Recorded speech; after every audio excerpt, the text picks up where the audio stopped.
Everyone. तो जैसा कि हम लोगों को पता है एसएससी ने अपना वेंडर चेंज कर दिया था, तो न्यू वेंडर है एडुकेटी। और इसने ये एक बहुत बड़ा फेलियर साबित हुआ है। क्यों? क्योंकि इसने जो स्टूडेंट्स थे उनका सेंटर इतना दूर रखा है, घर से 500-600 किलोमीटर दूर। इतनी प्रॉब्लम, ये सब बहुत रियल इश्यूज़ हैं। एक इंसान जो अफोर्ड नहीं कर सकता ट्रैवल करना, उसके एक्सपेंसेस, वहाँ जाके होटल अरेंज करना, ये सब बहुत मुश्किल है। कुछ लोगों के तो एडमिट कार्ड ही नहीं दिख रहे हैं वेबसाइट पे ग्लिच आ गई है। 1-2 दिन पहले उनका सेंटर चेंज हो जा रहा है। 1-2 दिन पहले अगर किसी का सेंटर मान लो 600 किलोमीटर दूर आ गया, वो कैसे मैनेज करेगा 600 किलोमीटर जाना, एक अनजान सी जगह पे होटल अरेंज करना, और फिर आपको पेपर भी देने जाना है ऑन टाइम। 100 चीज़ें होती हैं, कुछ भूल सकते हैं, एडमिट कार्ड भूल सकते हैं, आधार कार्ड भूल सकते हैं।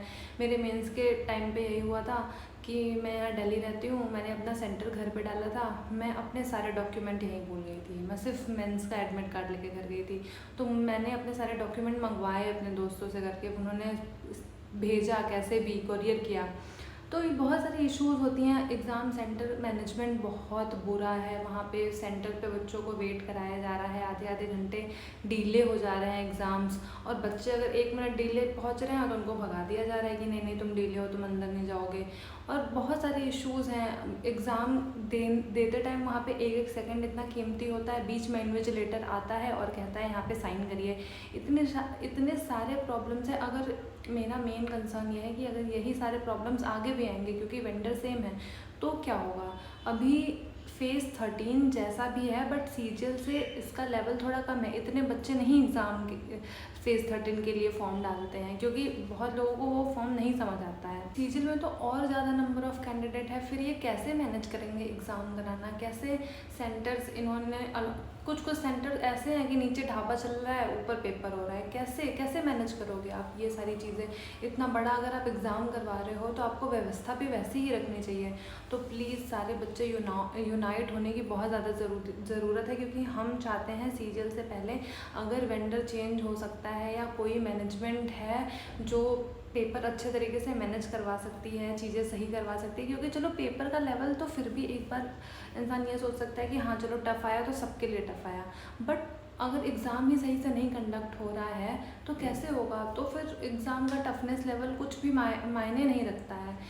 इररेलेवेंट क्वेश्चंस पूछे जा रहे हैं, किसी क्वेश्चन में कोई लॉजिक नहीं बन रहा है।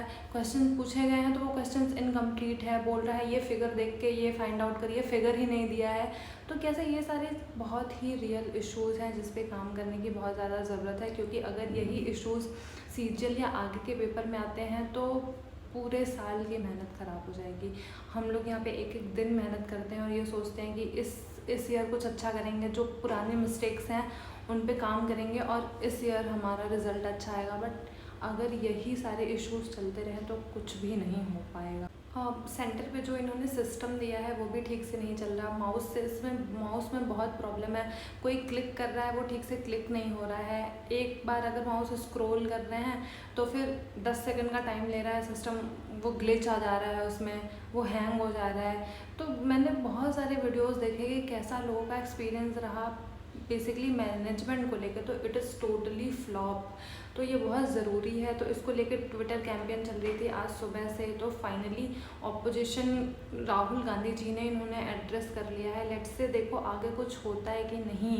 उनकी आवाज़ उठाने से क्या मीडिया इस चीज़ को कवर करती है, क्या कुछ चेंजेस आएंगे बड़े लेवल पे यार। क्योंकि अब हमारा पेपर भी बहुत पास है, 15 दिन बचे हुए हैं। तो ये सब चीज़ें बहुत ज़्यादा अफेक्ट डाल रही हैं दिमाग पे। इंसान वही चीज़ें बार बार सोचता है, कुछ पढ़ाई नहीं हो पाती, थोड़ा सा पढ़ता है, फिर वो चीज़ें इररिलेवेंट लगने लगती हैं। समझ नहीं आ रहा कौन सा मॉक देगा। इंटरफेस तो सेम आ रहा है, बट जब क्वेश्चन ही इतने इररिलेवेंट आ रहे हैं तो कैसे उसको कुछ करेगा।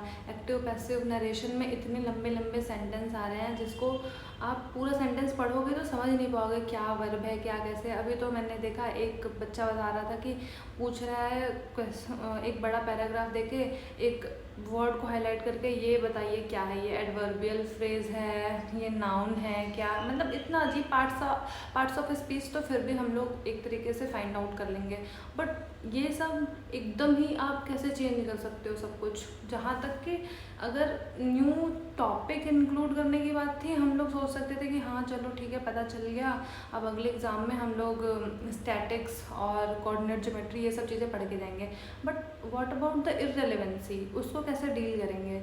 तो ये सारी बहुत सारे प्रॉब्लम्स दिमाग में बार बार आ रही हैं बातें। तो आई डोंट नो ये सब चीज़ें अभी कितने दिनों तक और चलेंगी और कब ये इशू एड्रेस करेगा एसएससी और इस पे इम्प्लीमेंट करेगा। एसएससी को तो यार ऑलरेडी पता ही होगा ना कि वो लोग क्या कर रहे हैं और क्या चीज़ें हो रही हैं, फिर भी वो इन सब चीज़ों को इग्नोर कर रहे हैं और बच्चों के फ्यूचर के साथ इस तरीके से खेल रहे हैं। This is not good. But यार इन सब चीज़ों के साथ साथ हमें अपनी पढ़ाई कैसे भी कंटिन्यू करनी है और ये सब सारे टेंशन को दूर रखना है।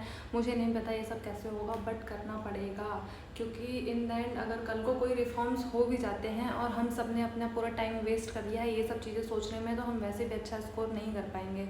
तो मुझे नहीं पता क्या सही है क्या गलत है, बट ये जो चीज़ें चल रही हैं वो तो डेफिनेटली गलत है, इनमें सुधार लाने की बहुत ज़रूरत है। Let's pray for the good, और काश सब कुछ जल्दी से ठीक हो जाए। और वेंडर चेंज करो यार, इट्स वेरी इंपॉर्टेंट। इतना करप्ट है ये, इस पे पहले से ही इसको एक बार बैन किया जा चुका है, पर एसएससी ने क्यों इसको अपना लाइसेंस दे दिया कि नहीं नहीं तुम जाओ पेपर बनाओ और एग्ज़ाम कराओ।